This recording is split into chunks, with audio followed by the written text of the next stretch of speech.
Narullahil muqada, apinya Allah yang muqada. Kata para ulama tafsir, muqada maknanya adalah mushtailah, yang berkobar-kobar.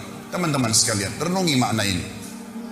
Kalau seseorang di antara kita mengambil korek gas yang biasa dipakai bakar oleh teman-teman kita mungkin yang masih merokok, kalau dia bakar jarinya 10 detik saja, jari dibakar dengan api yang kecil sudah memar kalau 10 detik. Kalau 1 menit teman-teman sekalian sudah cukup untuk membuat matang tangan itu.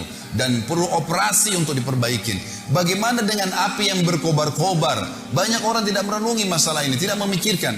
Tetangga saya pernah mengalami kebakaran di kota Makassar pada saat itu beberapa tahun lalu. Saya coba ingin membantu saja, tiba-tiba ada api yang sangat besar menyambar di depan mata saya. Dan saya membayangkan bagaimana kalau api itu subhanallah menyambar tubuh saya bisa hangus seketika pada saat itu. Tapi alhamdulillah Allah masih selamatkan. Tapi saya jadikan sebagai pelajaran. Api yang berkobar teman-teman sekalian luar biasa. Kalau membakar maka akan menghanguskan tubuh seseorang. Allah mengatakan narullahil muqada, apinya Allah yang berkobar-kobar. Cukup sampai situ? Ternyata tidak. Allah masih sambung lagi.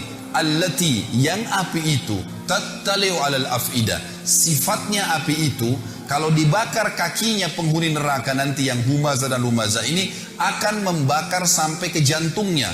Orang Arab mengatakan dalam bahasa Arab teman-teman sekalian, kalau dia melihat sesuatu, dia mengatakan ra'aitu, saya sudah melihatnya. Kalau sesuatu itu sangat dekat dan mudah dijangkau. Tetapi kalau orang Arab ingin melihat sebuah benda, misal di pinggir lautan, ada benda yang sangat jauh di seberang pulau sana.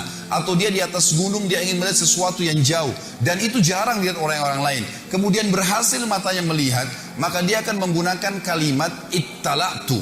Saya berhasil melihatnya, target yang sudah susah dilihat oleh orang lain. Makanya dalam baca buku pun dikatakan ittala'tu.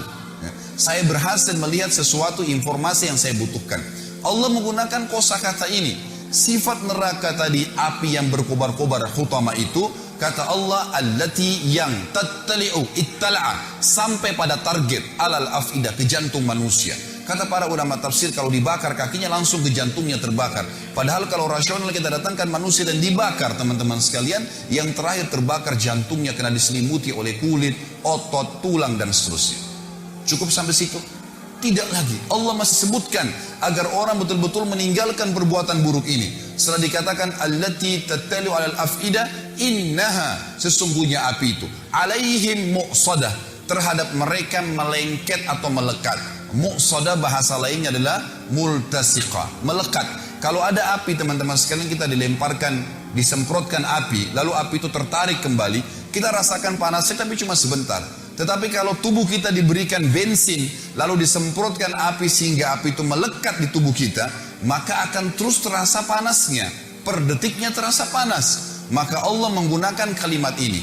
Api neraka utama tadi itu bukan hanya berkobar-kobar, tapi pada saat disemprotkan ke tubuh seseorang nanti, na'udzubillah, yang melanggar melakukan dua perbuatan ini, apinya akan melengket ke tubuhnya sampai terbakar, baru padam api tersebut. Diulangi lagi, begitu terus, tidak akan pernah habis sampai dosanya dibersihkan oleh Allah Subhanahu wa Ta'ala. Dan ingat, ancaman ini berlaku bagi seorang muslim yang dengan syahadatnya pun dia sudah bisa masuk surga sebenarnya, tapi akan dimasukkan ke neraka. Dan ini baru satu jenis siksaan karena bahaya lisan dan contoh perilaku. Belum bicara masalah dosa zina, belum bicara masalah dosa riba, belum bicara masalah dosa durhaka dengan orang tua, ditambahkan azab-azab kepada mereka. Sangat konyol kalau orang mengatakan tidak ada masalah, saya disiksa dulu di neraka, toh akhirnya saya akan masuk ke dalam surga. Ini perkataan syaitan yang akan menyesatkan setiap mukmin yang akhirnya menganggap remeh dosa.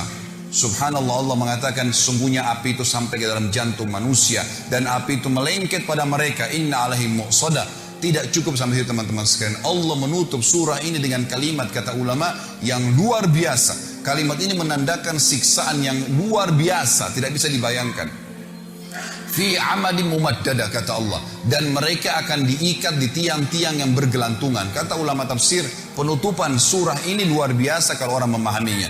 Rasionalnya begini, kalau masjid ini kita tutup semua, tidak ada lubangnya sedikit pun, lalu kemudian kita bakar dengan api teman-teman sekalian, ada orang yang mau dibakar di sini, nggak diikat di tiang, dibiarkan dia berlari-lari sana sini, tapi penuh dengan api ruangan ini. Pasti dia akan mati terbakar, tapi ada jeda. Pada saat dia lari ke sana, dia lari ke sini, ada jeda, dia tidak rasakan panasnya api. Kalau ada orang kita ikat di tiang masjid ini, lalu kita bakar, Ditutup semuanya, dia nggak bisa lari karena terikat. Juga masih ada jeda di mana dia bisa menginjak-injakkan kakinya ke lantai sehingga api dari bawah kakinya padam. Memang dia terbakar, tapi masih ada jeda di mana dia tidak rasakan panas. Tetapi teman-teman sekalian, renungi makna ayat ini, namanya tadabbur, mengambil hikmah dan hukum yang Allah inginkan. Kalau kita tancapkan tiang di atas atap masjid ini, ditancapkan tiang seperti misalnya tiang lampu yang besar, lalu kita ikat seseorang di situ, kemudian dibakar ruangan ini, dia bergerak kiri kanan pun tetap akan merasakan panasnya api siksaan tersebut per detiknya. Dan ini kata ulama adalah makna yang luar biasa, mengandalkan sudah cukup seorang muslim meninggalkan dosa ini, saudara. Surah ini teman-teman sekalian mengajarkan kepada kita tentang bahayanya menyalahgunakan lisan. Dan dari sisi lain, lisan dalam agama kalau dipergunakan dengan kebaikan, maka akan baik.